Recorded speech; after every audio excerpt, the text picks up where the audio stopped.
Welcome to Module 9, Section 2 of your B2 Residential Remodeling Contractor Exam Prep course. Now that we've covered test-taking strategies, this lesson focuses on the content you're most likely to see on the CSLB Law and Business exam.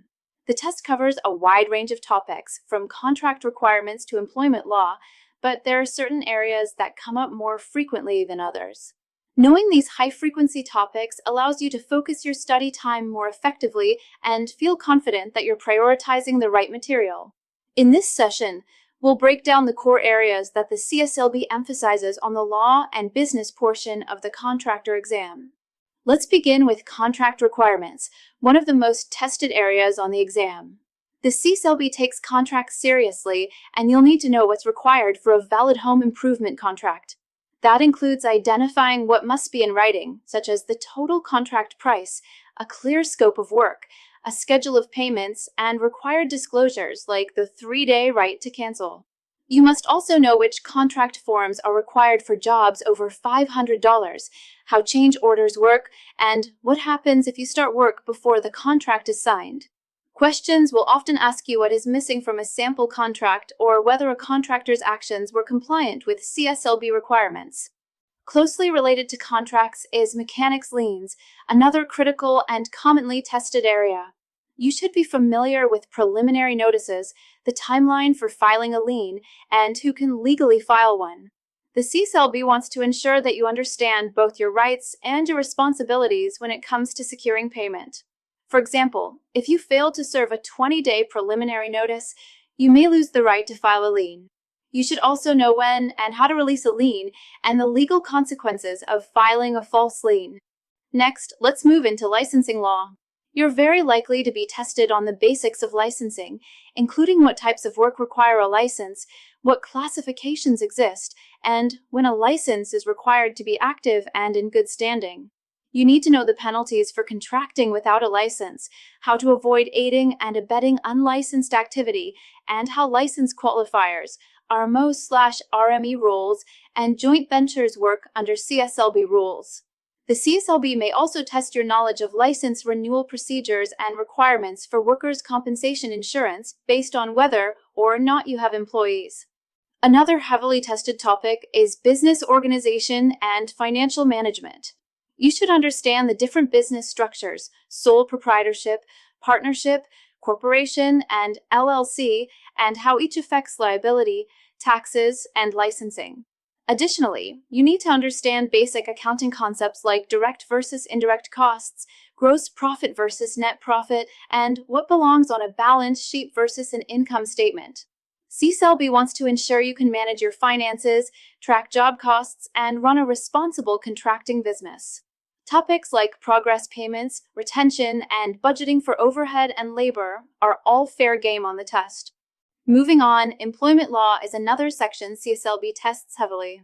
You'll need to know when an employee must be classified as a W-2 worker versus an independent contractor, as well as your obligations for payroll taxes, workers' compensation, and OSHA training. Questions often involve wage laws, such as when overtime must be paid or what posters are required to be displayed on a job site. You should also be aware of apprenticeship requirements and when you need to hire union or registered apprentices for public works projects. Job site safety and CAL/OSHA compliance are also key. Though this topic is tested more in the trade portion of the B2 exam, the law and business exam will also include safety questions. Be prepared to answer questions about personal protective equipment, injury and illness prevention programs, IPPs, fall protection standards, and what must be reported to CAL/OSHA in the event of an accident. You may also be asked about safety responsibilities when working with subcontractors or temporary laborers. Don't be surprised if you see questions about insurance and bonding as well. You should know the difference between general liability insurance, workers' compensation, and contractor license bonds. Questions may ask what insurance is required for different scenarios, what a surety bond covers, and what happens if your insurance or bond lapses. Many contractors lose their license temporarily simply because they didn't renew their bond or notify the CSLB of an insurance change, so CSLB wants to make sure you won't make that mistake. The test will also likely include questions on project management and scheduling. This includes knowledge about critical path scheduling, coordinating subcontractors, and what should be included in a written schedule or Gantt chart. You may be asked what to do when a subcontractor is delayed or how to handle unexpected changes in job site conditions. These questions assess your understanding of leadership and planning skills as a contractor. Finally, there's a chance you'll be tested on business ethics, dispute resolution, and legal compliance. This includes understanding how to handle customer complaints, what to do if a project is delayed, and how to resolve conflicts using mediation or arbitration. CSLB wants contractors to conduct themselves professionally and in a way that builds public trust. So you may encounter scenario-based questions that test your judgment in gray areas where professionalism and ethics matter. To study effectively, focus most of your attention on contracts, licensing laws, business structure, lien rights, insurance requirements, and safety regulations.